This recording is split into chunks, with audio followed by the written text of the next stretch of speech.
Hey there, American Healthy Habits family. Do you have that one spot in your yard that stays wet no matter what you do? The corner that's always soggy, the area under the downspout, the low spot where water pools after every rain, and it's in shade. Every gardening article tells you the same thing. Improve your drainage. Install French drains, add gravel, amend the soil, spend hundreds of dollars and break your back digging. But what if you didn't have to do any of that? What if you could plant the right plants? Plants that actually love wet shade and skip all the drainage work. That's what I'm showing you today. 7 plants that thrive in soggy shade, no French drains, no gravel, no soil amendments. Just plant them and let them do what they do best. Turn your problem spot into the most beautiful area of your yard. And if you stick around, I'll also tell you which popular shade plants will absolutely die in wet conditions, so you don't waste money on plants that are doomed from the start. Let's solve your wet shade problem once and for all. Why wet shade is actually an opportunity. Here's what most people don't realize. Wet shade isn't a problem, it's an opportunity. Yes, most shade plants hate wet feet. Hostas? They'll rot. Heuchera? Same thing. Azaleas? Forget it. But there's a whole category of plants that evolved in wet woodland conditions. Think forest floors next to streams, wetland edges, areas where water naturally collects and shade is constant. These plants have adapted to thrive in exactly the conditions you're dealing with. Soggy soil doesn't stress them out, it's what they prefer. And here's the bonus, because wet shade is challenging for most plants, you're going to create a garden that looks unique, not the same hostas and hydrangeas as everyone else. Plants with dramatic foliage, striking blooms, and textures that most people never see in residential gardens. The 7 plants I'm covering today all share these traits. They're adapted to wet shade, they're low maintenance once established, and they're tough enough to handle the conditions that kill other plants. Some are native to North America. Some will work across a wide range of zones. I'll tell you the zones and native range for each one as we go. So instead of spending your weekends installing drainage systems that may or may not work, let's work with your site conditions and plant things that actually want to be there. Let's start with the first plant. Plant number 1, Ligularia. The first plant is Ligularia. If you want drama in wet shade, this is your plant. Ligularia has huge, bold leaves. Some varieties have leaves the size of dinner plates. And in midsummer, it sends up tall spikes of bright yellow or orange flowers that stand out even in deep shade. Ligularia is native to Asia and thrives in zones 4 through 8. It's one of those plants that actually looks stressed in dry soil. The leaves wilt and look sad. But in consistently moist or even soggy soil, it's happy. The leaves stay firm and glossy. There are several varieties to choose from. Desdemona has dark purple undersides on the leaves with yellow-orange flowers. The rocket has deeply cut leaves and tall yellow flower spikes. Both love wet feet. Here's what makes Ligularia low maintenance. Once it's planted in wet shade, it doesn't need much from you. It doesn't need deadheading. It doesn't need dividing for years. It doesn't even need mulch because the soil stays moist naturally. The only thing Ligularia doesn't like is hot afternoon sun. If your wet, shady area gets any afternoon sun, the leaves will wilt. But in consistent shade with wet soil, this plant is nearly indestructible. One note, deer and rabbits generally leave Ligularia alone. The leaves aren't palatable to them. Plant Ligularia once and it'll come back bigger and bolder every year, turning your wet shade area into a statement. Plant number 2, Astilbe. The second plant is Astilbe. Astilbe is one of the most reliable wet shade perennials you can plant. It blooms in late spring to early summer with feathery plumes in white, pink, red, or purple. And the foliage is attractive even when it's not blooming, fern-like and lush. Astilbe is native to Asia and North America, depending on the species, and it's hardy in zones 3 through 9. It grows naturally along stream banks and in woodland areas where the soil stays consistently moist. Here's why Astilbe works so well in wet shade. It needs moisture. If you plant Astilbe in regular garden soil and forget to water it, the leaves brown and crisp. But in naturally wet soil, it thrives with zero intervention from you. Astilbe comes in a range of sizes. Dwarf varieties stay under a foot tall. Larger varieties can reach 3 to 4 feet. You can layer them by height or plant them in masses for a big impact.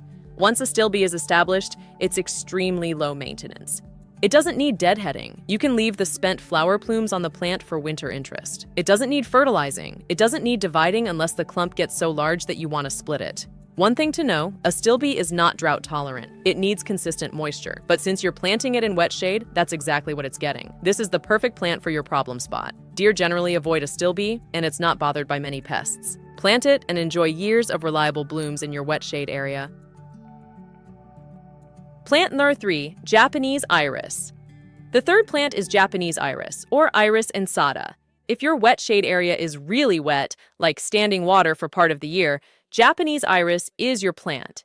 This iris literally grows in water. It's adapted to wet meadows, pond edges, and marshy areas. Japanese iris is native to Japan, China, and Korea, and it's hardy in zones 4 through 9. It blooms in early summer with large, flat flowers in purple, blue, white, or pink. The blooms are showy and dramatic. Here's what makes Japanese iris different from other irises. Most irises need well-drained soil. Bearded irises will rot if the soil stays wet. But Japanese iris is the opposite. It thrives in wet, even boggy conditions. You can plant it at the edge of a pond, in a low spot that floods seasonally, or in any area where the soil is consistently saturated. The foliage is tall and sword-like, staying attractive even after the blooms fade. And Japanese iris is low maintenance once established. It doesn't need deadheading. It doesn't need much attention at all. One thing to note, Japanese iris prefers slightly acidic soil. If your wet shade area has neutral to acidic soil, it'll be very happy. If your soil is alkaline, Japanese iris may struggle. Another bonus, Japanese iris is deer resistant. Deer don't browse on the foliage. If you have a really wet area, somewhere that most plants would drown, Japanese iris will thrive. It's built for exactly those conditions. Plant number 4, Turtlehead.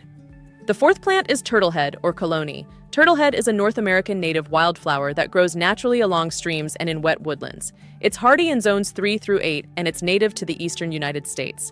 Turtlehead blooms in late summer to early fall with tubular flowers that look like, you guessed it, turtleheads. The flowers are usually white or pink, and they're attractive to hummingbirds and bees. Here's why Turtlehead is perfect for wet shade. It evolved in wetlands. It's adapted to handle saturated soil, shade, and cool conditions.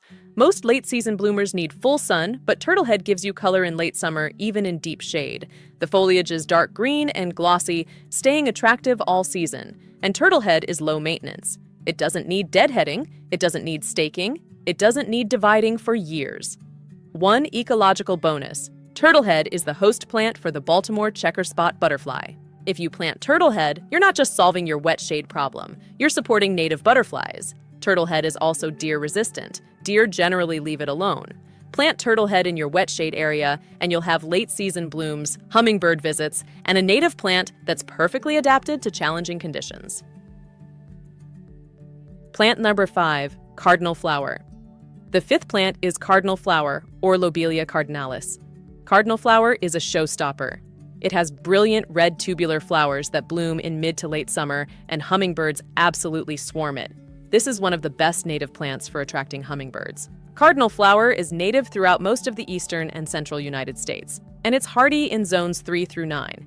It grows naturally along streams, in wet meadows, and in woodland areas where the soil stays moist. Here's what makes Cardinal Flower perfect for wet shade. It needs wet soil to thrive. In dry conditions, Cardinal Flower struggles. But in naturally wet areas, it flourishes.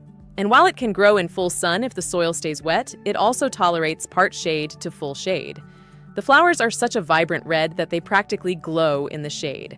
And the bloom time, mid to late summer, fills a gap when many other shade plants have finished blooming. Cardinal Flower is low maintenance once established. It doesn't need deadheading, though you can remove spent flower stalks if you want a tidier look. It self-sows readily, so you may see new plants popping up in subsequent years. One thing to know, Cardinal Flower is a short-lived perennial. Individual plants may only last a few years. But because it self-sows, you'll have a continuous presence in your garden. Cardinal Flower is also deer-resistant. The foliage is toxic to deer, so they avoid it. If you want stunning red blooms and hummingbird visits in your wet shade area, Cardinal Flower is your plant. Plant number 6, Ferns, the wet shade specialists. The sixth plant, or really plant category, is ferns. Specifically, ferns that love wet conditions. Not all ferns tolerate wet soil, but there are several species that thrive in wet shade and provide beautiful texture and structure. Ostrich fern, Matutia struthiopteris, is native to North America and hardy in zones 3 through 7. It grows naturally in wet woodlands and along stream banks. Ostrich fern has tall, arching fronds that can reach 4 to 5 feet. It spreads slowly via rhizomes to form colonies, creating a lush, naturalistic look. Cinnamon fern, Osmundastrum cinnamomeum, is also native to North America and hardy in zones 3 through 9. It's named for the cinnamon-colored fertile fronds that emerge in spring. Cinnamon fern loves wet soil and tolerates seasonal flooding. Royal fern, Osmunda regalis, is another wetland fern, native to North America, Europe, and Asia. It's hardy in zones 3 through 9 and can grow in standing water at pond edges or in consistently wet shade. Here's why ferns are perfect for wet shade. They evolved in forest understories and wetland edges. They're adapted to low light and high moisture. They don't need fertilizing. They don't need deadheading. They're not bothered by deer or most pests. Once established, wet-loving ferns are nearly indestructible. They come back year after year, providing texture, movement, and a lush green backdrop for other plants. If your wet shade area feels like a swamp, ferns will make it look intentional and beautiful. Plant number 7, Hostas, wet-tolerant varieties. The 7th plant is hostas, but not just any hostas. Specific varieties that tolerate wet soil. Most hostas hate wet feet.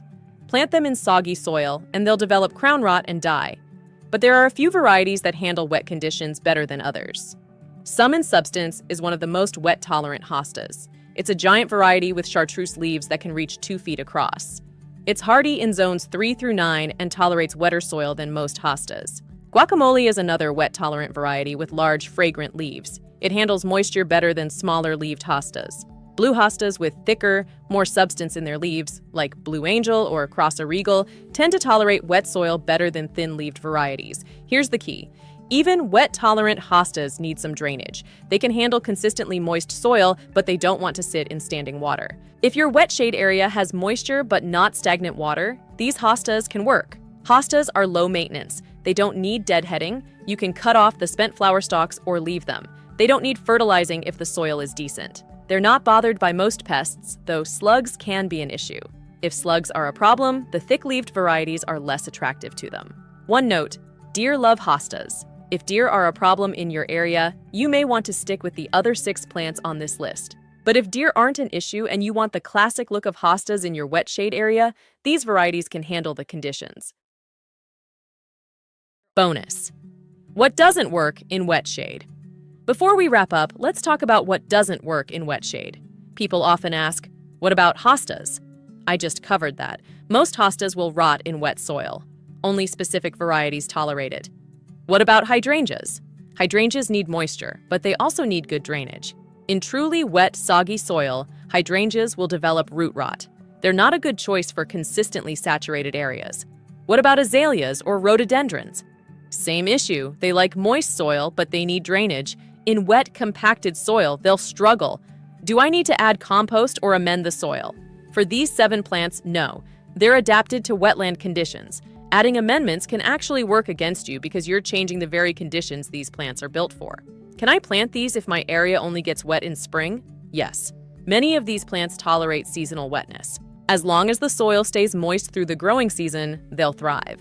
The key is this: work with your site conditions, not against them. Your wet shade area isn't a flaw, it's a niche. And there are plants perfectly adapted to fill that niche. The bottom line. If you have a wet shade problem, you don't need to spend hundreds of dollars on drainage systems. Plant these 7 plants: Ligularia, Astilbe, Japanese iris, Turtlehead, Cardinal Flower, wet-loving ferns, and wet-tolerant hostas. They're low maintenance, they're adapted to wet shade, and they'll turn your problem spot into the most interesting area of your yard. Plant them once, let them establish, and enjoy years of lush, beautiful growth in conditions that would kill most other plants. If you found this helpful, I'd appreciate it if you'd like this video and subscribe to American Healthy Habits for more practical gardening solutions that actually work. Drop a comment and let me know, which of these 7 plants are you most excited to try, or do you have a wet shade spot you've been struggling with? Let me know below. Thanks for watching and happy planting.